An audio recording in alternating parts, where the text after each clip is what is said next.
How would you feel two of the biggest movie stars living today finally reunite after more than 30 years since their first collaboration?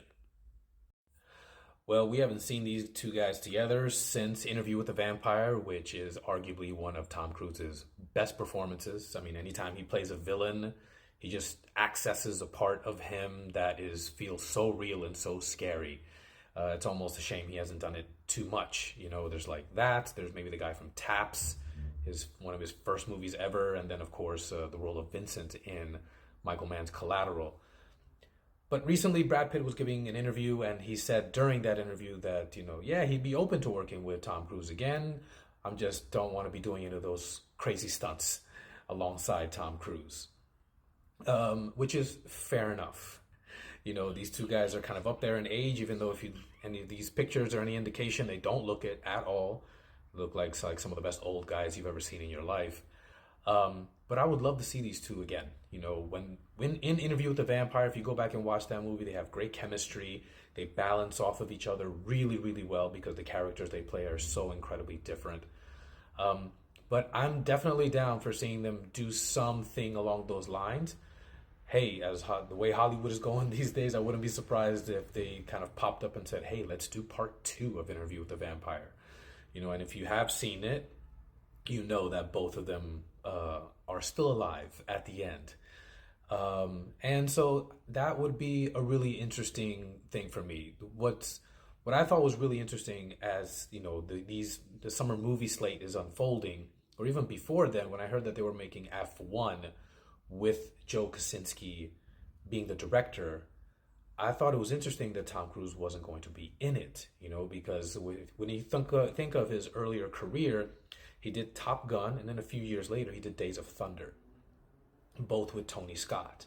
Now you have Joseph Kosinski taking over the reins with Top Gun, and then he's doing this racing movie, but instead of it being Tom Cruise in it, it's Brad Pitt. You know, then again, there was news that Days of Thunder remake sequel is kind of in the works or in some kind of stage of development. So that'll be interesting to see. But as far as seeing these two together, it's I think it'll be one of those things where you really have two titans, coming together again. I don't care if they're on the same side, Avengers style. I don't care if they're going head to head, like dare I say De Niro and Al Pacino in Heat. But I think with the state of movies as it is now, since everything is being recycled in some way, shape, or form, as I mentioned in a video not too long ago, if you take these two guys and put them in a movie, yes, that budget I imagine will be incredibly bloated based just on their salary demands. But I also think it's something that is kind of par for the course if you think about it, because there are really no new movie stars anymore. These two are like the last remaining of a dying breed. So kind of to put them together sounds like something Hollywood would do, and I think it would still end up being something worthwhile because, Tom Cruise does not go into a project unless he knows for sure that the story is legit. And Brad Pitt, he also is kind of in the same vein. So to see them together, I think it'll be just, the best of both worlds colliding in some way. And the audience is going to enjoy it and be the main recipient of all that glory. Anyways, what about you guys? Let me know what you think in the comments below.